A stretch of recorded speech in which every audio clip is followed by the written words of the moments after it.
Ngasigi nungairaba pungawari asigi mamingna taibang miyoiba amadi umanggi machaibema wari asibu ibirakpina juju Waithel umang haina khangnaba umang amakhak leirami yamna pak chawba yamna sukpa jiba makhal suna phangba umang amakhakni hairiba umang asida jiba makhal amakhak su leirami hairiba jiba ado taibang miyoibaga masak mataw wang chawba sawong sada amadi ngangnariba lon ase chap mane khetnariba haibabu jiba makhal aduna taibang miyoiba singdagi mana sangba heli aduga makhoigi mana adusu tumtrek tummi Waithel kauba umang aduda sa tanba nupa amakhak su laklami nupa adugi maming pathau haina kaurami pathau asi makhuta thangsang paiba yamna hai singba sa tanba nupa amakhakni sa khakta natana phatraba hingsa yai tamba singbusu pathauna thengna ba mafamda hatoklami mamlaba ahing amani atia thaktasu amuba lechilna pungmam mamli umang manung adusu aduki matik sui amuk nami banung sitna humbada hauriba uwa singdugi mana thekna nauna jagoi sahali amamba marak aduda pathausu magi thangsang adu hai haiduna hingsaba macha ama ani hatoklami hingsaba singdugi thawa yaudraba hakjangna laimaida taba uraga pathauna machinda asumna soli masigi hingsaba haiba jiba singse loin hatoklaga phagadabani aigi lambida ayet apan onthokna pikre asumna hingsaba singdu hatuna Waithel umang adugi manungda asum sangsilaklami mana asum sangsilakpada kona thangda angakpa saktam amakhak urami hingsaba makhoi mayamna umang aduda leiba taibang miyoiba manba mana sangba jiba khara koisinduna leirami pathausu marum amada lumduna mana sangba jiba singduda yenglami jiba singdugi khwaidagi luchingbi nupi ado masam ngaurok ngawi yengbada araiba nupi mandi makhutta lisu ten amasu pairi makhoibu koisiliba hingsaba singduda kapnaba haiduna tenjai kharada tenga thongi tanjaduda pathausu kari wakhal khalakpano khangde magi thangsang ado wangna thangatuna hingsaba singdugi manakta chensinduna makhoibu hatpa hawraklami asumna narol da pathauna makhoi singbu hatpa hawrakpa aduda hingsaba singdu makhoina koisilamba jiba singdu hundoklamlaga pathaudo oina landaba hawraklami pathaunasu makhoi mayambu magi ngamjabi thaduna lambanarami amadi amamamta oina hatpasu hawrakle tanjaduda ten paibi nupi aduna hairami aikhoi mayam mafam saba ama yengduna lotlawrasi asumna hingsaba singduna pathaudo onsin khringai makhoi singdo lumduna lotnakhre khara amadi wathwai hingnaba senkibasu yaure pathausu somda hingsaba singduga kanna lambanarami lanpham adudagi mai leiduna chengi haibagi wakhal mangonda leite magi thangsang aduda hingsaba singi sangbanaba I tairi umang adugi manungda lechil thajilakliba adugi marakta magi thangsang ado asangba machugi tamthiraba posak ama oina uhali hingsaba singdo pathau na hatliba makhai loiba nairamdi loiba khamba naidraba leikangla amagum paklaba isingi ipakum aroiba leiramde hingsaba singduna pathaubu maikai mari makta koisinduna thamki makhoi mayamga lambanabada pathaugi hakjang soktharakle masada akiba supoklami humang anapi kangi magi maithiba matam yorakladra wakhalsu yamna warami hingsaba ani khakna mangonda chongsalakliba adu ngakthokpa oina pathaudu magi yet thangba ahangba saruk aduda chongthoklami mamai hut leiduna yengthorakpa matamda ngasai hingsaba singna koisinduna thamlamba mana sangba jiba singdudi mafam aduda amatta leiramdre karomda chenkibano khanghaudre adubu jiba singdugi khwaidagi luchingbi masam ngaurok ngaubi ten paibi nupi adudi u amagi makhongda leptuna leiri magi tenjai aduna pathau tamna tendami aduga tenjai ado kapkinaba sem sari thangnaba mikopta nupi adugi tenjai do tenga dagi nanthoraktuna huis launa paiki पाथौगी नारुम मयादा हुमदुना चटकी अदुगा मागी मतुंगदा माबु हाटनाबु होटनारंबा हिंसाबा अमगी हक्सांगदा नुपीदुगी तेंजई अदुना पानखी मदुगी मतुंग करी कमदौखिबा पाथौ निंगसिंगबा थोक्त्रे मा अदुमक वखल मांगख्रे पाथौ नमिकप थोरकपगा मागी मकोक अदो उरु उरु उंगबा मखै यामना साथीना ngauरमी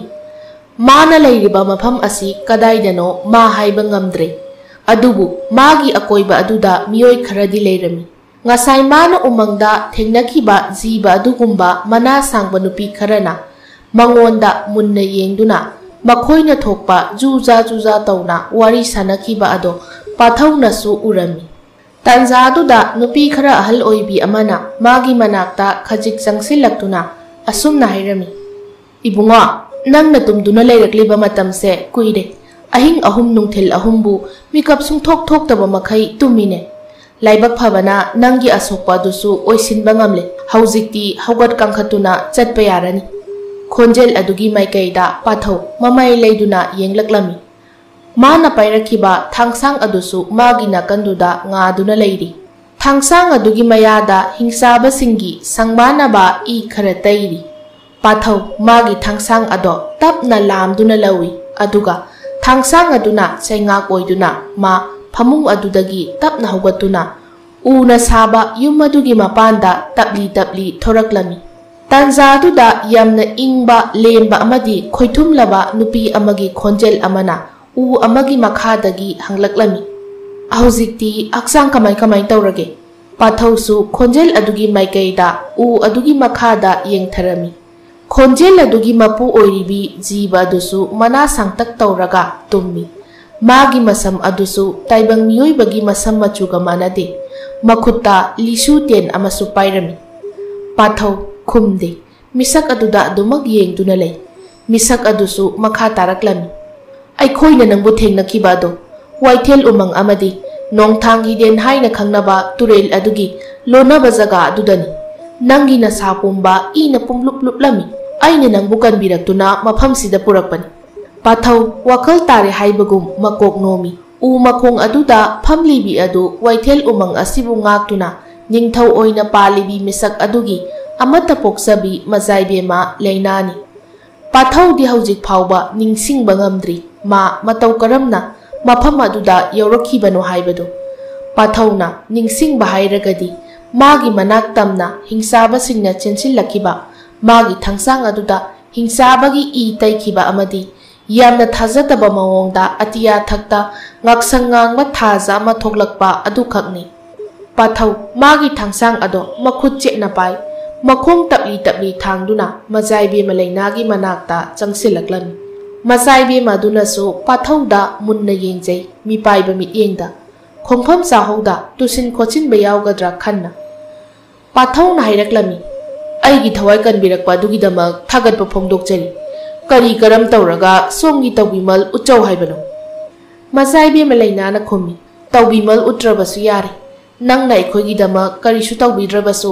अइखोइना नंगोंदा मिनुंगसिदी अदुमक पोक्लनी करिगुंबा उमंग असिदा नंग लाक्लमदबा थोक्लबदी नुमित अदुदा अइखोइ खरदी थवाइ थारमबसु याय नंग लाक्पदगी अइखोइ पुंबा तेक्ता कायदा मफम असिदा यौरकपनी पाथौना करिगुंबा अइना तौबा याबा थबक अमखक्ति हायु मजाइबे मलैनाना फरे नंगना यामना हायनिंगलबदी अइ हाइरगे मफमसिदा नंग कुइना लेथरनु यारिबा मखै खरा थुना नंगना सागी पुकनाफम लमदम अदुदा हनख्रो पाथौना करी मरमगिनो अइबु असुक्तुना हलनिंगलिबदी अइखोइदी नखोइगुंबा ताइबंग मियोइबा नते अतोपा जीबा मखल अमनी सक्चु अमदी मपानथोंगी सक्तमदा नखोइगा अइखोइगा मानरबसु मनुंगददी खेतनाबा यामना लै अइखोइदी ताइबंग मियोइबसिंगा तोना तिनाबा पामदबा जीबनी पाथौ मकोक नोमी फरे नखोइगी अनिंगबा अइना सोइदना थुंगलनी अइ यामना थुनमक मफम असे थादोक्तुना चटखिगी मजाइबे मलैनाना नंगी असोकपदो पुरा फबा ओइद्रि अदुना अइना नंगबु उमंग असिगी जिदाइ फावबा थिंदोकनी ngaihaktang dingairam ai tawgadaba thabak khara loisinkiगे asumna hairamlaba matung mazaibe malaina do famlambadagi phuk hogotuna mamai leikhi aduga atai mayam pun leiriba mafam adomda changkhirami Matam ado nungdangi matamni. Mafam adudagi khara chathoklaga mana sangba jiba makhal adugi nupi khara magi lisu tensing adu semjin sajinduna leirami. Aduga nupa singna makhoigi soklaba lanmi sing una saba thangba yaba phamung amamamda haptuna thangduna puraklaga khara hangba mafam amada thamlami. Adugi matung jiba singdo makhoi punna pungkoi koisinduna phamki. Mayamdugi maraktagi mazaibe malaina ado mamaida pi amana hairap khumlaga thoraklami. Aduga makhoi mayamgi mayaida lepki. Mazaibe malaina do makhut animag atiyaromda wangna tingthoklaga mamit adunasu mathakta yengkhatuna nungshiraba khonjelda isai ama taplapna saklami. Asumna mazaibe malainana isai ado saklakpadagi Lejel nong paitana thallaba atiya ado tapna ngan thoraklami. Aduga thazamagi ingna phajaba saktam malem pumbada uhalami. Onthokna masek mangal naina su phajakri ngasigi thaza mahakse. Thaza adugi masek mangal phanglabada ngasai nupa singna purakpa soklaba makhoigi lanmi singdo tapna phagalaklami. Asokpa lanmi singdo amamamtang oina haugalakle. Mikup kharagi matung thaza magi mangal ado tapna mami samba haurakhi. Thazagi mangalna asum mami sam kibaga asok palanmi singdugi phagalakpagi sang amuk hanthakirami. Kona thangdadi thaza magi masek mangal loikrabagum mafam ado tapna mamsilaklami. Haujikta ihang na uramba thaza ado amuba leichilna khumjinki. Adugi matung jiba singdo mafam adudagi tapna satnakiduna magi oiba sinthada pukning lupnaki. Pathaudu tauriba mayam ado ngasaidagi munna yenglibani. Karino khali tauriba ado. Mafam adudagi thorakliba jiba singdugi maithongda amuk yengi. Adubu maithongda mami amata tadi. Pathau mabukningda khali. Karino ni mamai singchida harauba nungaitaba kapning masauningbagi mami amata taba udabasibo. Atay jiba singdu loina satnakraba matung mazaibe malaina amadi pathau makoi ani khakta mafamduda leirami. Khangningba amaga loinana pathauna asumna hanglaklami. Mazaibe ma nakhoina haujik tauriba dubu karino umang ngasida leiriba jiba nakhoi singse haujik awaba ama mayoknaribra kaino. Mazaibe malaina na khomi Aikhoina haujik thengnariba awa nungaigi thaudoksingse taibang miyoibana khoiga karigumba hiram amatada mari leinade. Aduna yariba makhai khara thuna nang mafam ase thadoktuna nasagi pokna phamlamdam aduda chatkinaba taw. Mazaibe malainagi wangang amadi khonjelda karigumba amatagi mami tade yamna laina iyang-yangna paukhum piraklami. Wahai khara do hairamlaba matung mazaibe malainado makhoigi nupisingna leiriba adomda changkhirami. Aduga makhoigi lisu ten amadi atay khulai singdo loina yomsillaga mafamdudagi thoraklami. Pathausu mazaibe magi matung inaduna lakle. Mazaibe malainana law ai nangbu nongthang hiden phawba thinbige. Lambida makhoi ani wa machet ama phawba hainade. Mazaibe malainana tuminna chatpa aduda pathausu wangang sinba talladuna tuminna chatli.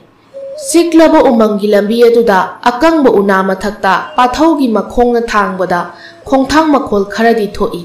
Adubu mazaibe malainagidi khongthang makhol amata thoklamde. Waithelu mangadudagi asum lakpa hauraga awang nongpok thangba nakan adomda chatlabadi taibang miyoiba singna khundaduna leiba mafam yoragani. Lambi lamsang chatpagi waraduna pathaudo ngayhak pothai. Aduga mazaibe malainana su pathaubu sangbiram. He nangaklibadi mazaibe malainadi maithongda awaba chokthabagi mami tadi. Sungawada mali. Aduga ngayhakta phawba pothage haibagi wakhalsu khande. Saurabu zawmagi tongtak tawba umakhong amada pathau phamduna potharan. Magi makhut chabi thangsang adu makhut yet oi changduna paisili. Magi nakan aduda mazaibe malaina tuminna lepi. Akoiba duda kana lakli mikup nahom singna leibagum. Ngayhak pothari ngay tanza duda pathauna amuksu asumna hanglaklami. Mazaibe malaina aingon na singna amukta khumbi nakhoi singna haujik mayuk nariba khudong thiba ado karino. Handakti mazaibe malaina mamai luktharap tawki. Phana kuina wakhal ningjing mangjing tawraba matungda असुमना तपना खुमलक्लमी ngasi tha amamuki mamangdagi hauna waithel umang asibu tamthiraba hingchai tambasing amadi sahing saba sakti jelaba jiba singna landaba horaki tasengba makti asumna ikhoida atai jiba singna landarakpa matamda tha jakaubi lairi mi mana aikhoigi thauna hapiban aikhoigi pangal oibani adubu tha jagi mangalbu amuba lechil singna khanjin khibana tha jagi mangal aikhoida phajana yorakpa ngamdre थाजगी मंगाल निंगथीना फंगबा ngamdrabadi aikhoigi yet thangba pambom kakhibaga chap mane yeknabasingbu lambanabada aikhoigi awaba oigani thaja kaubi lairimi mana magi mangal matik sana aikhoida pibiraklabadi aikhoigi jati gi lanmi amadi miyoi singda ahenba thauna hape pangal su yamna kalli yeknaba khuding aikhoina irai laina ngakthokpa ngami ngasi phawbada aikhoina waithel umang asibu matam sangna ngaktuna lairakliba ase thaja kaubi lairimi mana thaujan bibadagini pathawna o nakhoigi wari se aidi hana khanghaudre ado kaigino handakti thaja kaubi lairimi mana magi mangal nakhoida matik chana pibiraktriba masaibi malainana angakpa thaudokni haujik thokliba ase chandragrahan thokpana maram oiraga thajagi maithongbu malem prithribi aikhoina khumjinduna laikre he nangaklibadi chandragrahan thokliba ase numit masing yamlakli adubu haujik phawba malem prithribi na thajabu khanjinduna lairi aikhoina thaja kaubi lairibi mabu khurumjaba mikup khuding mana mangal khajiktang pibirei adubu koide amuba lechilna hekta khumjinki asumna aikhoina thajadagi mangal phangre khanglabadi yeknaba hingsayai tambasing amadi atai sahingsaba tamthiraba jiba singna aikhoigi ithakta landana bohonarakli sahi sa kayadagi waithel umang asida hauраklaba ariba u kayasu kangduna siba haurakle mazaibe malainagi khonjel ado iting tingi nungaitaba machet ama phawba poktaba mali masada masaibe makhaki wanate mana sangba jiba singi haunabin makhoidi wa kaya ngangandaba jiba ngaktani mazaibe magi wahai tabada pathausu atia thakte yengkhali atia sinma thungna amuba lechil tana pak sanna sandoklamni tha thawan misak ama phawba thokpa ude pungmammami pathau amuk mabuk ningda khali aigi asokpa dusu yamna thuna pharami madusu masaibe malainana thaja ko bilairi mi mangonda khurumbadagi aigi asokpa se phanba oiramgani adubu thajagi mangaldi nongma nongmagi tapna hanthaba horakle masibu karino ohlibajan pathau du handakti khonjel thokna hanglaklami mazaibe ma adudi aina soklaga laikiba ado mazaibe mana thajagi mangal lawduna aigi asokpa do phan kiba oidoira mazaibe malainana madugi wahangdo amuk an hanglakanu aina nangi nateng pangkiba natraga pangdaba mari sunglei leinade taibang miyoi bagai khoigasu mari amata leinade aina nangbu mateng panghamsu thokte asi haiduna mazaibe malaina su pathaugi nakan oirap khara chathoklaga uzau amagi makhongda phamtharaklami aduga uzau adugi makhong aduda magi makhutna tablapna nungsina nanthabi uzau adusu mazaibe mana mangonda nanthabi ba ado khangbagumna magi chawraba masa mareng ado tapna khajik lenglaklami pathaudu mazaibe malaina da yengi mazaibe magi aduk minungsi leiba matauduna ma masada haifam khangdaba ama poklami maithongda uthoktrabasu khangi mazaibe mado magi jati kannaba hotnabada wakhalda achauba lan ama thengnari haiba pathawna asumna mabukningda khali thajagi mangal phangdrabadi asuk phajakraba suklaba waithel kaubo umang ase hingsayai tambasingna soidana khudum chankhrani ko maduda sunate umang sida saidang pham lawduna leijariba mazaibe malaina gi jati busu maru phangna mutkrani adubu hena ngaklibadi kaishu leitraba taibang miyoiba aidi thajagi mangalna kanbangam kiko makoyani ngaihak tuminna phamlaba matung pathawna asumna hairaklami karim tawabi ganu masaibe ma nakhoigi jati mateng pangnaba aina taibang miyoibagi lanmi singkhomduna purake aisu matik mathawna leiraba lanmi singi pokna phamlamdam oiriba irai khong hairiba lamdam aduda pokpani lamdam adugi athoiba lanmi ama khaksu oirami aina ningthauda haijaduna lanmi sing waithel umang asida tharake makhoina nakhoigi mateng soidana pangani masaibe malainana wahai adumakidi nahakpu thagatpa phongdokjari adubu ꯑꯩꯒꯤ ꯖꯥꯇꯤ ꯑꯁꯤꯗꯤ ꯇꯥꯏꯕꯪ ꯃꯤꯑꯣꯏꯕꯁꯤꯡꯒꯤ ꯃꯇꯦꯡ ꯂꯧꯗ꯭ꯔꯕꯁꯨ ꯍꯤꯡꯕ ꯉꯝꯕ ꯖꯤꯕꯅꯤ꯫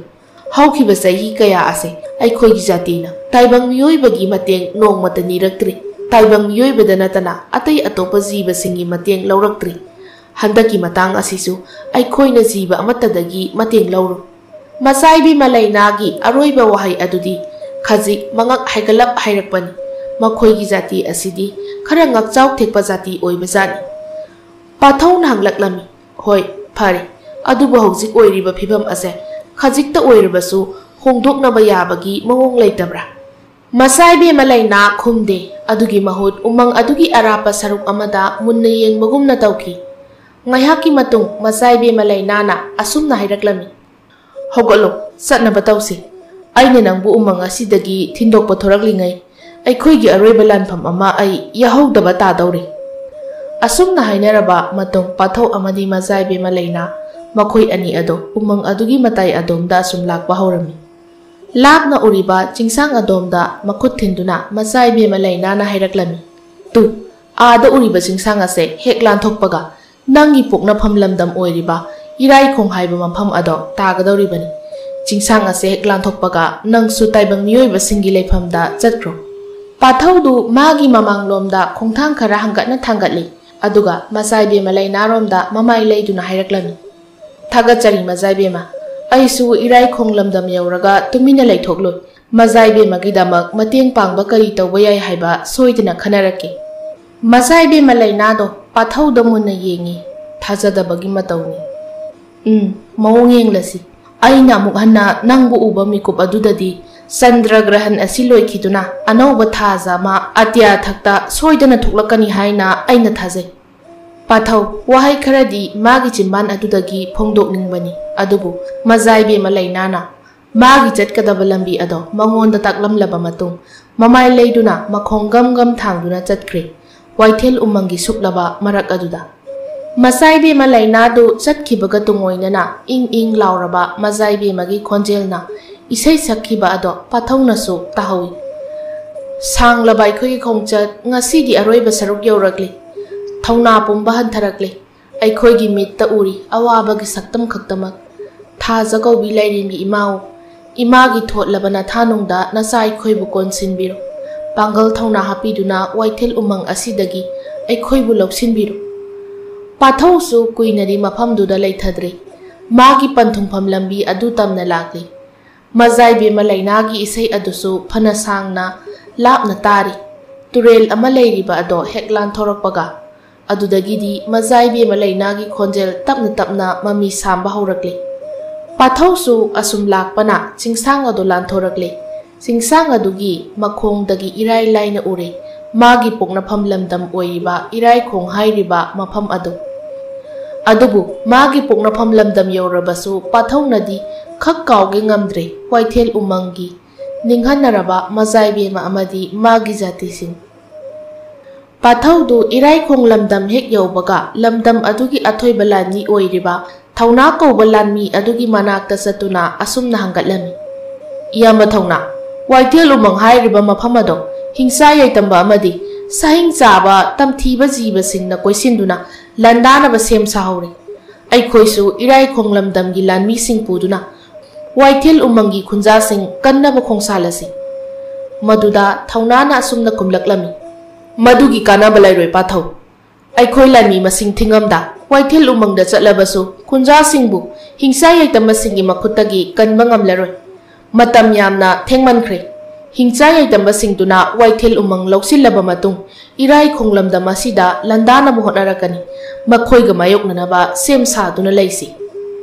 ꯄꯥꯊꯧꯅ, ꯏꯌꯥꯝꯕ, ꯃꯤꯑꯣꯏꯕꯒꯤ ꯃꯤꯅꯨꯡꯁꯤ ꯌꯦꯡꯗꯨꯅ ꯑꯩꯈꯣꯏ ꯋꯥꯏꯊꯦꯜ ꯎꯃꯪꯒꯤ ꯈꯨꯟꯖꯥꯁꯤꯡꯕꯨ ꯀꯜꯂꯨꯁꯤꯗ ꯏꯌꯥꯝꯕ꯫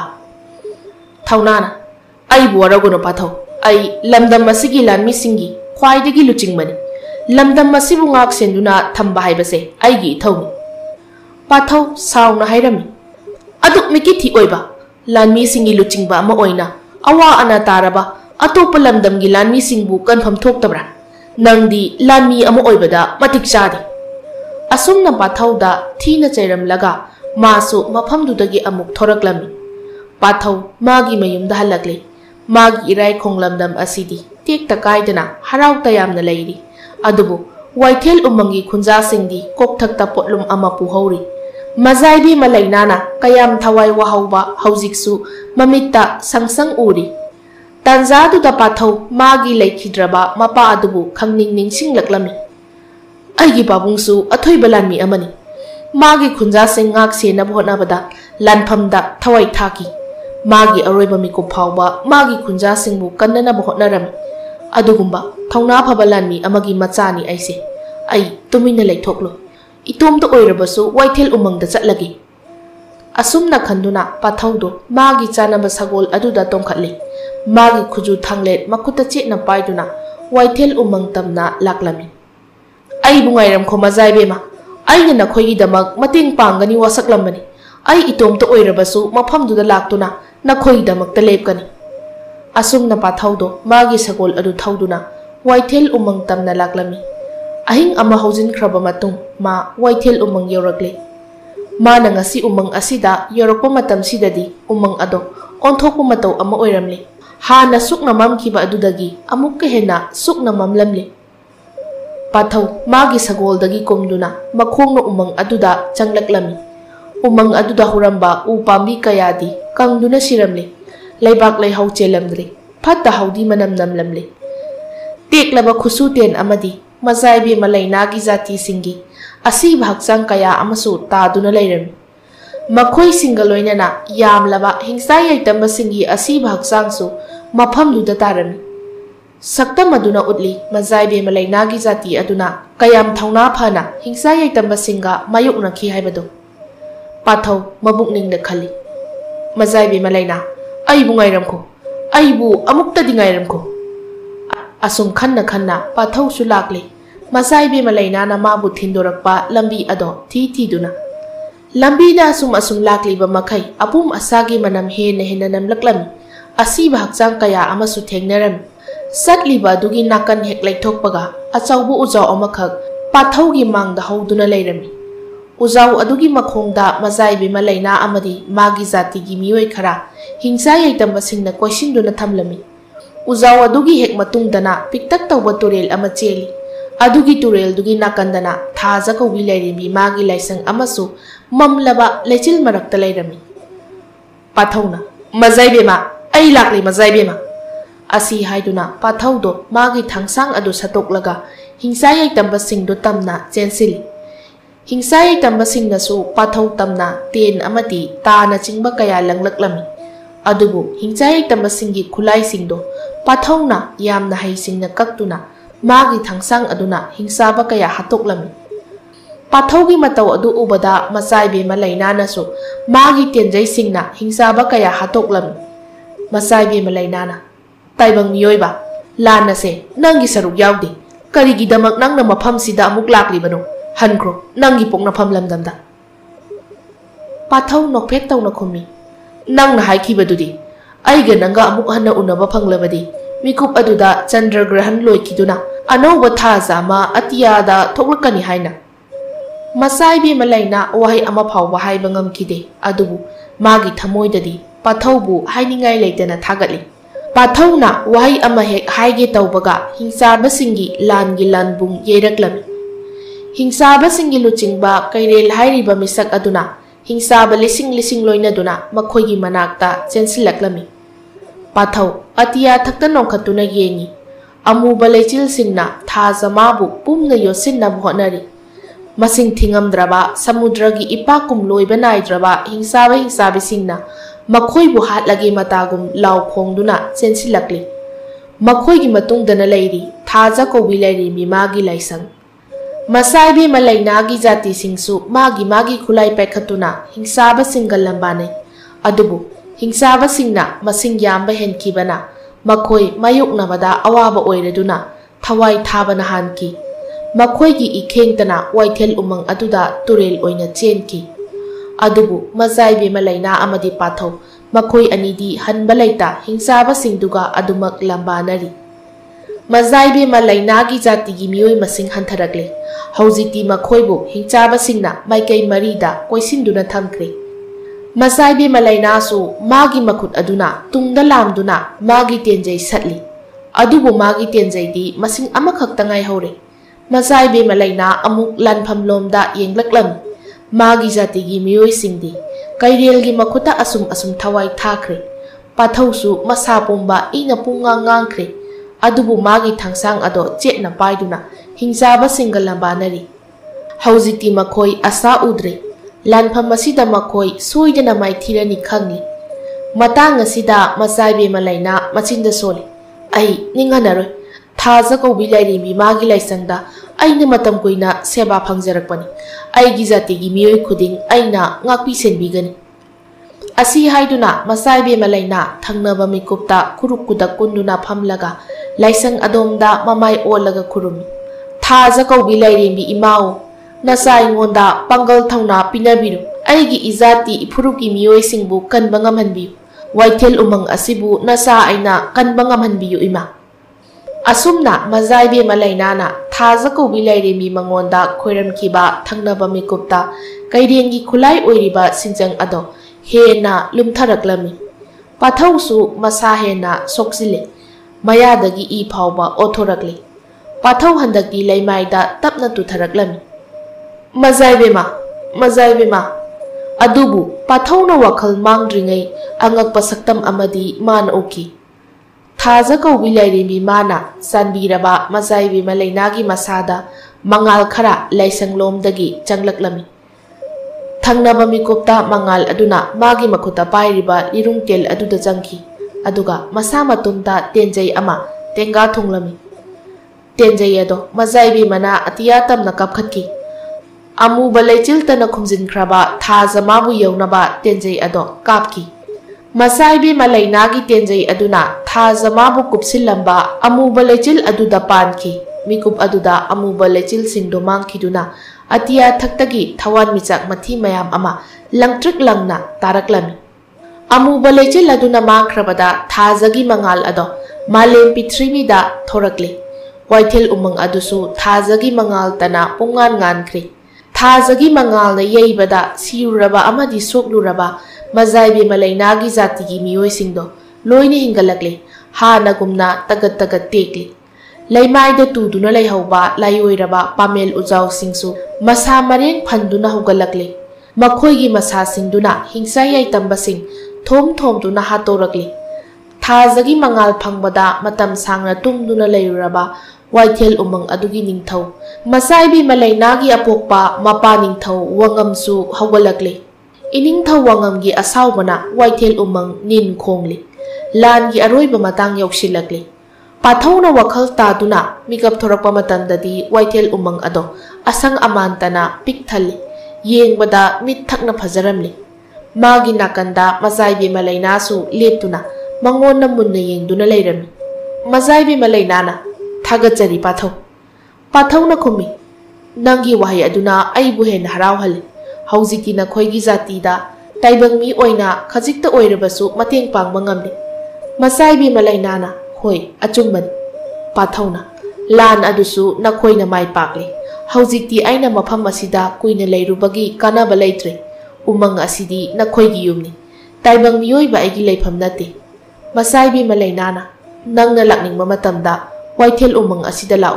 मतम चुपदा अखोइना नंगबु तरामना ओकनी असी हाइदुना मचाई बेमाना पाथौदा नुंसिना येंगजे